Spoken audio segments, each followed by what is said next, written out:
बसंत मनाना हराम, उलमा की वार्निंग। बसंत हिंदुओं का त्योहार है।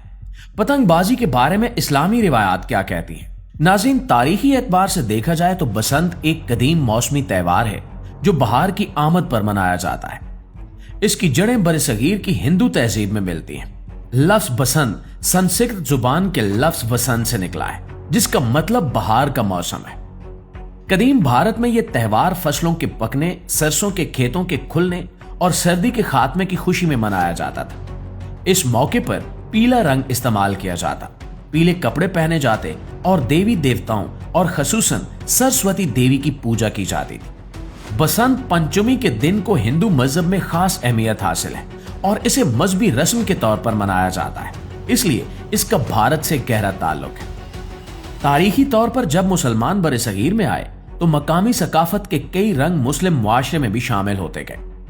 मुगल दौर में खास तौर पर दरबारों में बसंत को एक सकाफती त्योहार के तौर पर मनाया जाने लगा।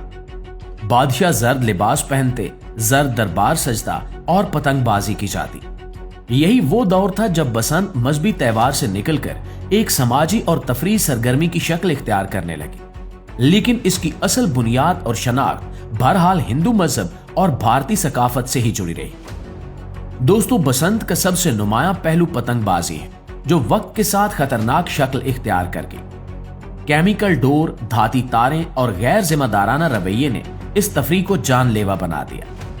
पाकिस्तान में खास तौर पर कई कीमती जानें इस त्योहार के दौरान जाया हुई, जिसके बाद रियासती सतह पर इस पर पाबंदियां लगने लगी। लेकिन असल सवाल यह है कि क्या इस्लाम बसंत जैसे त्योहार की इजाजत देता है या नहीं? नाज़रीन, इस्लाम में त्योहारों का तस्वुर बहुत वाज़ेह है। नबी करीम सल्लल्लाहु अलैहि वसल्लम ने मदीना मुनव्वरा तशरीफ लाने के बाद देखा कि लोग 2 दिन खेल कूद और खुशी के लिए मखसूस करते हैं। तो आप सल्लल्लाहु अलैहि वसल्लम ने फरमाया कि अल्लाह ताला ने तुम्हें इनके बदले 2 बेहतर दिन अता फरमाए, ईद उल फितर और ईद उल अज़हा। इस हदीस से साफ जाहिर होता है कि इस्लाम ने मुसलमानों के लिए मखसूस त्योहार मुकर्रर कर दिए हैं और गैर इस्लामी या गैर मजहबी त्योहारों को अपनाने की हौसला अफजाई नहीं की गई।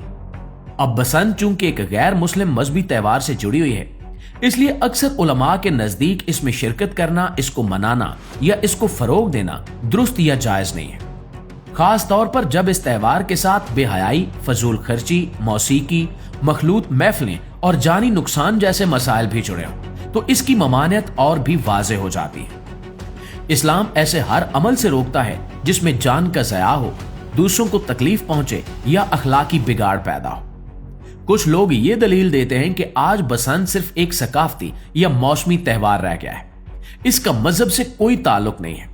लेकिन हकीकत यह है कि किसी भी रस्म या त्योहार की बुनियाद और शनाख्त को नजरअंदाज नहीं किया जा सकता। अगर किसी अमल की इब्तिदा गैर इस्लामी अकीदे या इबादत से हुई हो तो इस्लाम एहतियात का हुक्म देता है। इसलिए बहुत से दीनी उलमा बसंत को इस्लामी तालीमात के खिलाफ समझते हैं। इस्लाम खुशी, तफरीह और फितरी मुसरत से मना नहीं करता, बल्कि हलाल दायरे में रहकर खुश रहने की तरगीब देता है। लेकिन शर्त यह है कि वो खुशी अल्लाह और उसके रसूल की तालीमात के मुताबिक हो। इसमें किसी गैर मुस्लिम मजहबी शार की मुशाबहत ना हो और ना ही इससे जानो माल का नुकसान हो, और बसंत इन शराइत पर पूरा नहीं उतरती। इसी वजह से इस्लामी नुक्ते नजर से इसकी इजाजत नहीं दी जाती। नाज़रीन, आखिर में ये बात समझना जरूरी है कि मुसलमान की शनाख्त इसके अकीदे और तर्ज जिंदगी से होती है। हमें अपनी खुशियों, त्योहारों और रिवायात को भी दीन के तराजू में तोलना चाहिए। अगर कोई रस्म हमें हमारी असल से दूर ले जाए, जानलेवा साबित हो या गैर इस्लामी तहजीब की अंधी तकलीद बन जाए, तो उससे बचना ही दानिशमंदी है। इस्लाम ने हमें वाज़ेह रास्ता दिया है और अब फैसला हमारे हाथ में है कि हम किस रास्ते को अपनाते हैं। दोस्तों, इस बारे में आपकी राय क्या कहती है? कमेंट में हमें जरूर बताइए। वीडियो अच्छी लगी है, मालूमात में इजाफे का बायस बनी है, तो हमारी इस कोशिश को एक शेयर और एक लाइक जरूर दीजिएगा। इंशाल्लाह आपकी खिदमत में हाजिर होते हैं एक नई वीडियो के साथ। तब तक अपना ढेर सारा ख्याल रखिए। अल्लाह निगहबान।